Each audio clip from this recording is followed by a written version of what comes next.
जंग में नफरत और मोहब्बत की जंग में नफरत के पैरोकारों ने एक बार फिर से मोहब्बत के उस अलमबरदार के खिलाफ जंग छेड़ दी।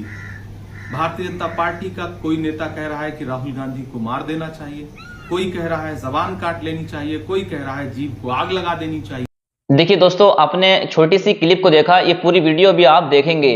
इसके अंदर शायर इमरान प्रतापगढ़ी आपको नजर आ रहे हैं। आप सबको पता है, अभी कुछ दिन पहले जो है वो राहुल गांधी को जान से मारने की धमकी दी गई।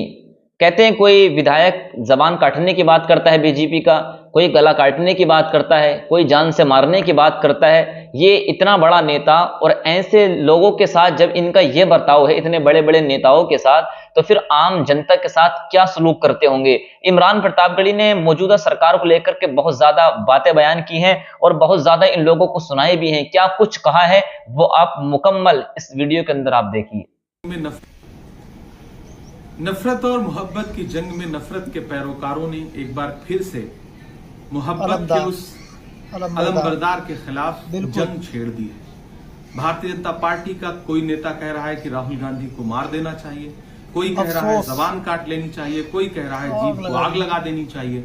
और ये सब हो रहा है इसी देश में खुलेआम। देश के प्रधानमंत्री चुप हैं, देश के गृह मंत्री चुप हैं, एक मंत्री आतंकी कह रहा है, एक राज्य का मंत्री राहुल गांधी के खिलाफ जिस भाषा का इस्तेमाल कर रहा है वो अपराधियों की भाषा है। भारतीय जनता पार्टी का महाराष्ट्र का एक राज्यसभा का सांसद जो पढ़ा लिखा है वो जिस भाषा का इस्तेमाल कर रहा है ये अपराधियों की भाषा है, गुंडों की भाषा है। भारतीय जनता पार्टी के सहयोगी दल का एक विधायक जिस तरह की बात कर रहा है, उसके बाद भी भाजपा के शीर्ष नेतृत्व की चुप्पी ये बताती है कि जिस तरह से गोडसे का सहयोग करते हुए गांधी के खिलाफ एक माहौल बनाया गया था और अंततोगत्वा गांधी को मार दिया गया था, वैसा ही कुछ माहौल इस देश में राहुल गांधी के खिलाफ बनाया जा रहा है। आज पूरा देश हैरत में है कि देश के नेता प्रतिपक्ष के खिलाफ इस तरह की भाषा का इस्तेमाल हो रहा है और केंद्र सरकार की जिम्मेदार एजेंसियां, केंद्र सरकार के गृह मंत्री चुप्पी ओढ़ करके बैठे हैं। इससे जाहिर होता है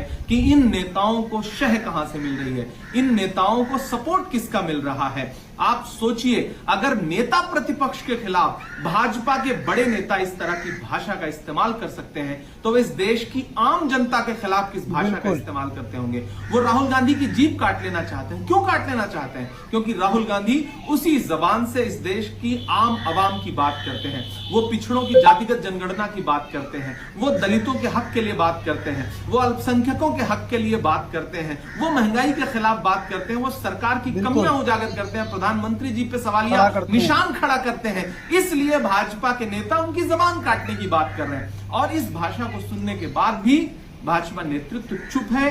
आज तक किसी भी नेता के खिलाफ कोई कार्रवाई नहीं की गई है, किसी नेता को जेल नहीं भेजा गया है, चुपचाप भाजपा नेतृत्व सुन रहा है। तो मैं नरेंद्र मोदी जी से और गृह मंत्री जी से, दोनों लोगों से कहना चाहता हूं कि देश समझ रहा है आपके नेताओं को आपकी शह है। अगर शह ना होती तो अब तक आप अपने इन नेताओं के खिलाफ कार्रवाई कर चुके होते।